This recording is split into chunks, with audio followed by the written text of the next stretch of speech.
Hello everyone and welcome back to my channel. This is the kind of smile you have when you're doing things that you really like to do. बस hello बोलना introduction में is also making me feel so satisfied deeply because I am shooting a video after a long time and the topic that we are going to discuss in today's video is very close to my heart because it has helped me to discover the real gifts I have. Video के title से तो आपको पता चल ही गया होगा कि आज हम बात करेंगे कि अगर आप एक हाईली सेंसिटिव पर्सन है तो खुद का ख्याल कैसे रखें। हाईली सेंसिटिव का मतलब ये नहीं है कि आप बहुत इमोशनल हो, आप हमेशा रोने लगते हो या आपको पता नहीं है आपके इमोशंस को प्रोसेस कैसे करना है। ये बहुत इनकम्प्लीट डेफिनेशंस है और हमारी सोसाइटी में यूजुअली अगर कोई बहुत सेंसिटिव है तो उसे एज अ गिफ्ट नहीं देखा जाता, उसे देखा जाता है कि अरे ये तो बहुत सेंसिटिव बच्चा है, इसका आगे जाके कैसे होगा, ये दुनियादारी कैसे सीखेगा and all of that. But sensitivity is a real gift. Highly sensitive का मतलब है कि आप इमोशंस को बहुत डीपली फील करते हो और जो भी आपके सेंसेस है जैसे आईज, नोज़, ईयर्स, आपका टेस्ट, आपका स्किन, जो भी आपके सेंसेस है वो बहुत ज़्यादा परसेप्टिव है। मतलब कि आप ज़्यादा चीज़ें नोटिस करते हो बाकी लोगों से, तो ज़्यादा इन्फॉर्मेशन अंदर जा रही है। तो जैसे ज़्यादा इन्फॉर्मेशन अंदर जा रही है तो ज़्यादा इन्फॉर्मेशन प्रोसेस हो रही है। तो नॉर्मल लोगों को जितनी एनर्जी लगती है जो इतने ज़्यादा सेंसिटिव नहीं है, ओके, तो आप सेंसिटिव हो इसका मतलब नॉर्मल ही हो, ये कोई अबनॉर्मलिटी नहीं है। तो जितनी ज़्यादा इन्फॉर्मेशन जा रही है तो उतनी ज़्यादा एनर्जी लग रही है टू प्रोसेस इट। इसकी वजह से जो एनर्जी कंजम्पशन होता है हाईली सेंसिटिव लोगों में वो ज़्यादा होता है आपके सिस्टम का। इसीलिए आप बहुत ज़्यादा इमोशनली एग्जॉस्टेड फील करते हो। अगर आपको फिज़िकल थकान भी ज़्यादा हो जाती है तो आप इमोशनली और मेंटली भी स्टेबल फील नहीं करते। हमें बहुत बार पता नहीं चलता इसके रीजंस क्या है, बट इसका स्पेसिफिकली एक रीज़न हो सकता है कि आप एक हाईली सेंसिटिव पर्सन हो। आप ज़्यादा इन्फॉर्मेशन लेते हो और आपको ज़्यादा टाइम लगता है, आपको ज़्यादा एनर्जी लगती है चीज़ें प्रोसेस करने के लिए। ये एक बहुत अच्छी बात इसलिए है क्योंकि जो लोग बहुत ज़्यादा सेंसिटिव होते हैं वो दूसरों के साथ बहुत एम्पैथी से, बहुत कंपैशन से, बहुत काइंडनेस से बिहेव करते हैं। दूसरी चीज़, जब ऐसे लोग होते हैं वो नेचर की साइकिल्स के साथ बहुत ट्यून में रहते हैं। इसकी वजह से इनकी स्लीप कभी कभी अच्छी होती है। जब ये अच्छे स्टेट में होते हैं, they are sleeping well, they get up well, they do everything right. But जब ये एग्जॉस्ट हो जाते हैं ये एग्जैक्टली इस पर्सनालिटी का उल्टा बन जाते हैं। I mean you will see all the kindness, compassion, empathy that turns into anger, rage, frustration, bitterness. Why? क्योंकि अब आपके अंदर एनर्जी बची नहीं है, आपकी एनर्जी डिप्लीट हो चुकी है। तो बहुत बार हम इन दोनों साइड्स पर झूलते रहते हैं डिपेंडिंग ऑन कि आपकी सिस्टम में एनर्जी कितनी बची है। तो अगर आप एक हाईली सेंसिटिव पर्सन हो तो इस बात को समझो कि आपका एनर्जी जनरेशन और आपका एनर्जी यूसेज ये बहुत इंपॉर्टेंट है। तो आपको क्या करना है, मैक्सिमम एनर्जी जनरेशन पर ध्यान देना है। उसके बाद एनर्जी को प्रिजर्व कैसे करके रखा जा सके उसका ध्यान रखना है। And then you also have to look at कि how will you recharge yourself. अगर आपने कोई काम करके एग्जॉस्ट हो चुके हो, how do you recharge. So video आगे जाते हुए मैं सब कुछ आपको एक्सप्लेन करूँगी। So let's start with energy generation and recharging. Energy generate करने के लिए या खुद को रिचार्ज करने के लिए आपको स्लीप या पूरी तरह से डीप स्लीप में सोना बहुत इंपॉर्टेंट है। अगर आप किसी भी तरह से स्लीप डिप्राइवेशन फेस करते हैं तो आप खुद अच्छे से फंक्शन नहीं कर सकते। आप उन लोगों में से नहीं हैं जो बिना सोए भी चाय या कॉफ़ी पर उनका काम चला लेंगे, दिन चला लेंगे। ऐसे आप थोड़े दिन के लिए कर सकते हैं बट आप इतना एग्जॉस्ट हो जाएंगे फिर you will also become nasty to people around you.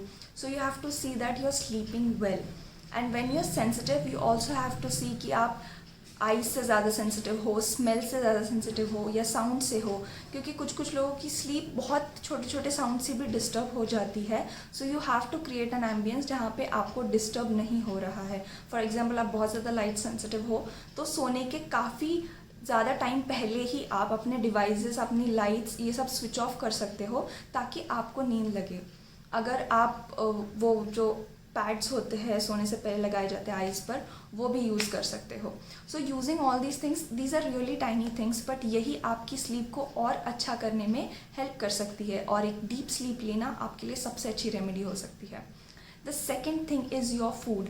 Food जो आपकी बॉडी में इन्फ्लेमेशन कॉज करता है या फूड जो आपकी बॉडी को सूट नहीं करता।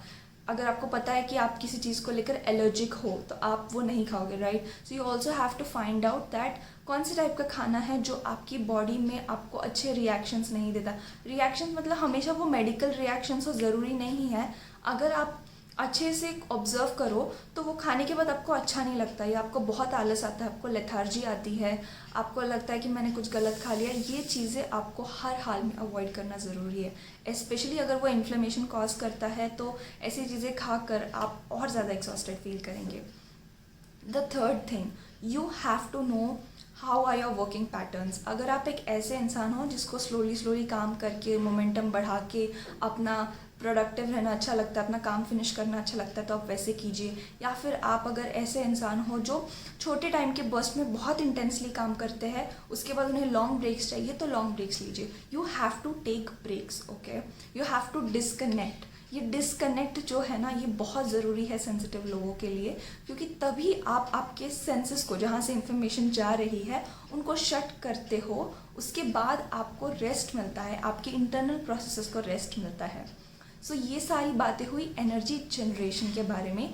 सबसे ज़्यादा एनर्जी जनरेशन जो आपको मिलेगी, ये सबसे इफ़ेक्टिव टूल है, वो है सनलाइट से और नेचर में रहने से।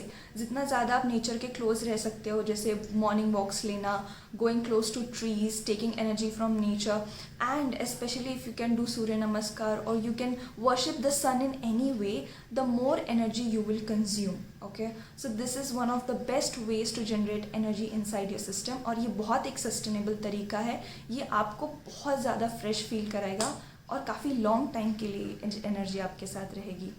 अब हमने एनर्जी तो जनरेट कर ली, बट इस एनर्जी को प्रिजर्व करना और अच्छे से यूज़ करना ताकि ये एनर्जी कहीं वेस्ट ना हो, ये बहुत ज़्यादा इम्पॉर्टेंट है। इसके लिए हम ध्यान रखेंगे कि इस एनर्जी को हम कॉन्शियसली यूज़ करें। इसका मतलब है कि अपने जो बैटल्स है या फिर जो भी हमारा काम है, वो हम कॉन्शियसली पिक करें कि हमारी एनर्जी हमें किन चीज़ों में डालनी है। For example, not getting your self into useless arguments, specially जो इंटेलेक्चुअल या ईगोइस्टिक क्लैशेस होते हैं। यहाँ पर बहुत ज़्यादा इन्फॉर्मेशन आपके अंदर जा रही है, ओके। उसमें ये कौन सी इन्फॉर्मेशन आपके लिए रेलिवेंट है, कौन सी नहीं, आपको पता भी नहीं है। तो इतनी सारी इन्फॉर्मेशन कंज्यूम ही क्यों करना अगर वो आपके लिए रेलिवेंट नहीं है। तो आप कैसे इन्फॉर्मेशन कंज्यूम करते हो, कैसे लोगों के साथ रहते हो, ये भी बहुत ज़्यादा मैटर करता है। अगर सोशल सर्कल्स में भी गॉसिप्स हो रही है, आप भले ही खुद किसी के बारे में गॉसिप नहीं करते, बट अगर आप गॉसिप सुन भी रहे हो ना, तो ये इन्फॉर्मेशन आपके अंदर किसी ना किसी वे में जा रही है। सेकेंड थिंग, अपने इंडिया में बहुत कॉमन है ड्रामेटिक सीरीज़ देखना, ड्रामेटिक मूवीज़ देखना, सीरियल्स देखना। ये गलत नहीं है, जहाँ तक आप उसको एंटरटेनमेंट के लिए देख रहे हो, it's okay, but this is also kind of consuming your information. सो अगर आप आपकी एनर्जीज़ को अच्छे से यूज़ करना चाहते हो, तो it is your choice what kind of media do you want to watch. TV पे क्या देखना चाहते हो, यूट्यूब पे क्या देखना चाहते हो, what is making you feel good, what is not making you feel good. But how so ever, बहुत सारे रिसर्चेस हो चुके हैं कि how this drama manifests in your real life too, how this stupid series some way get unrealistic fears in your mind, irrational thoughts in your mind. आप over analyse करने लगते हो बहुत सारी चीज़ों को जस्ट बिकॉज आपने वो कहीं मूवी या सीरीज़ में देखा है, और ऐसा बहुत होता है, हम नोटिस नहीं करते। इसके बाद की जो चीज़ें हमें सबसे ज़्यादा ध्यान रखनी है कि हम किसी भी साउंड से खुद को एक्सपोज नहीं करेंगे, या किसी भी ऐसी ड्रामेटिक चीज़ से जो आपको बहुत ज़्यादा एग्जॉस्टिंग लगे। बहुत बार ऐसा होता है कि कुछ टाइप का म्यूज़िक हमें काम करता है, बहुत शांत फील कराता है, ऐसा म्यूज़िक सुनना अच्छा है। दूसरे काइंड ऑफ म्यूज़िक सुनना आपको थोड़ी देर के लिए वो बूस्ट दे सकता है, बट लॉन्ग टर्म के लिए आपके लिए डिप्लीटिंग हो सकता है। तो आपको देखना पड़ेगा कि कैसा म्यूज़िक मुझे रिचार्ज करता है। स्पेशली जो लोग साउंड को लेकर सेंसिटिव है, वो अपने म्यूज़िक को लेकर भी थोड़ा कॉशियस रह सकते हैं कि कैसे टाइप का म्यूज़िक आप सुनना चाहते हो। मैं सबसे लास्ट चीज़ के बारे में बात करूँगी यहाँ पे, वो है अपने इमोशंस को प्रोसेस करना। इमोशंस को आप कैसे प्रोसेस करते हो, इसका डायरेक्ट लिंक है इमोशनल एग्जॉशन से।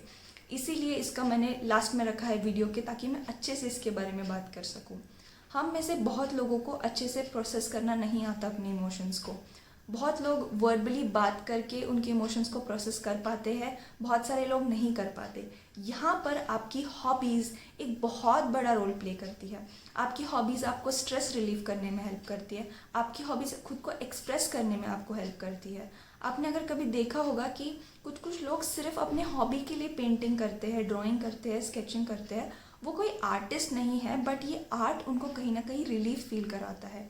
वो रिलीफ इसीलिए फील कराता है क्योंकि उन्होंने अपने इमोशंस को या जो भी उन्होंने बॉटल अप करके रखा है उसको पेपर पे उतार दिया, उसको कहीं पे एक्सप्रेस कर दिया। सबसे अच्छा तरीका है कि आप लिखो, ये जो भी आपके अंदर नेगेटिव एनर्जी स्टोर होती है उसको किसी फॉर्म में बाहर निकालो, क्योंकि अगर आपने बहुत ज़्यादा उसको बॉटल अप कर दिया तो वो एक फिजिकल इलनेस में मैनिफेस्ट होती है। फिजिकल इलनेस मतलब आप बीमार पड़ सकते हो, आपको बहुत सारी ऐसी इलनेस हो सकती है जिसका आपको रीज़न भी नहीं पता कि ये कैसे हो गया मुझे, बट देन आपको पता चलेगा कि आपने कहीं ना कहीं नेगेटिविटी को अपने बॉडी में स्टोर करके रखा है।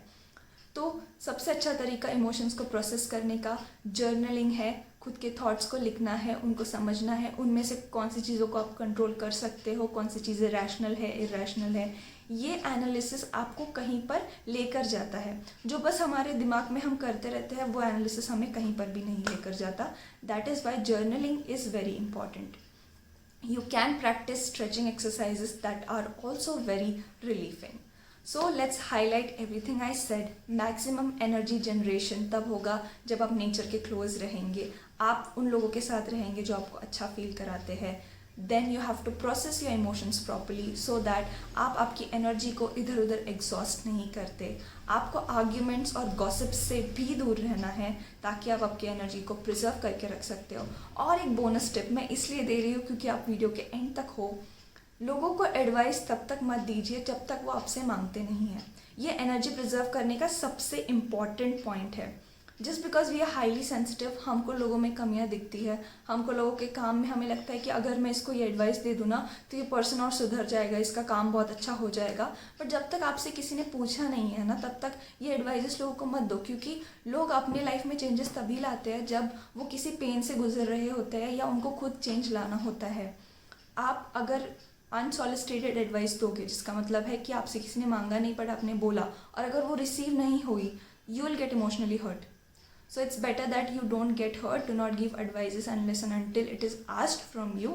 And then if it is somebody close to you, you can tell them once or twice. If they're not taking it, leave it up to them, because at last it is their work, their destiny. अगर कुछ गलत होना है तो they will face the consequences. It's not something that you have to face. So we have to make this boundary between other people and us. Okay, that is the main thing, and we should know when to stop. This is very important. So अगर वो energy information consumption हो, information processing हो, अगर आप conscious हो जाए कि I am doing this thing in excess and इतना ज़्यादा करना मेरे लिए प्रोडक्टिव नहीं है, तो वहीं पर आपको पता चल जाएगा कि okay now I have to stop, and then you will preserve your energy. तो एडवाइजेस तभी दीजिए जब कोई आपसे मांगता है, क्योंकि हाईली सेंसिटिव लोगों की advices are very good advices only when they are asked. Okay. So when you have this combination of giving and receiving together, that is the only time when this energy is used in a good way. So let's take care of ourselves and protect our energies. Have a nice day.